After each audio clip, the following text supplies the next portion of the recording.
Who is Escobar? This is the story of Pablo Emilio Escobar Gaviria, one of the most infamous drug lords in history. He rose from poverty to control an empire of crime, wealth, and violence. His story is one of power, bloodshed, and an ambition that knew no limits.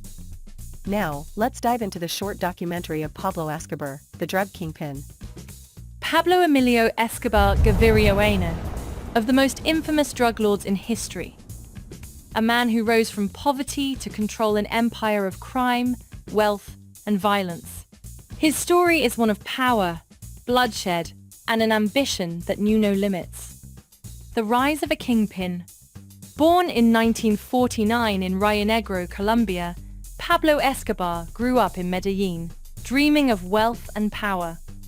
In the early 1970s, he saw an opportunity in a rising new drug cocaine. The market was booming, and Escobar seized control. Through brutal tactics and strategic alliances, he founded the Medellín Cartel, flooding the United States with billions of dollars worth of cocaine. At the height of his reign, Escobar controlled 80% of the world's cocaine trade and was earning over $420 million per week. The Robin Hood of Medellín? Despite his ruthlessness, Escobar cultivated a Robin Hood-like image in Colombia. He built hospitals, schools, and housing for the poor, gaining the love of the people. Many saw him as a savior, a man who defied the rich and powerful.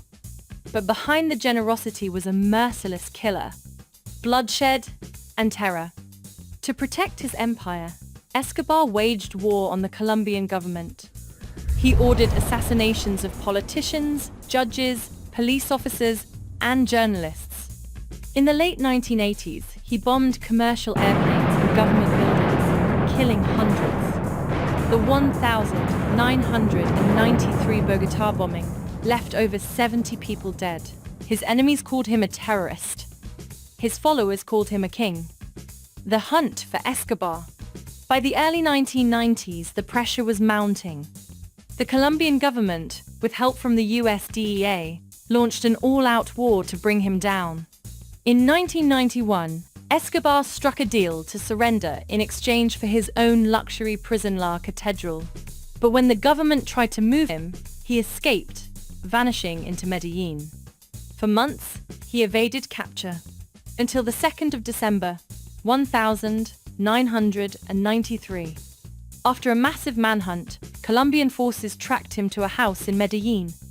In a final standoff, Escobar was shot on a ruthless reign of terror finally ended. Even in death, Escobar remains a legend.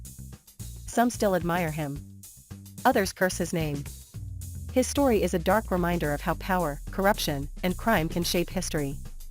Would you have feared or followed Pablo Escobar? Let me know in the comments below.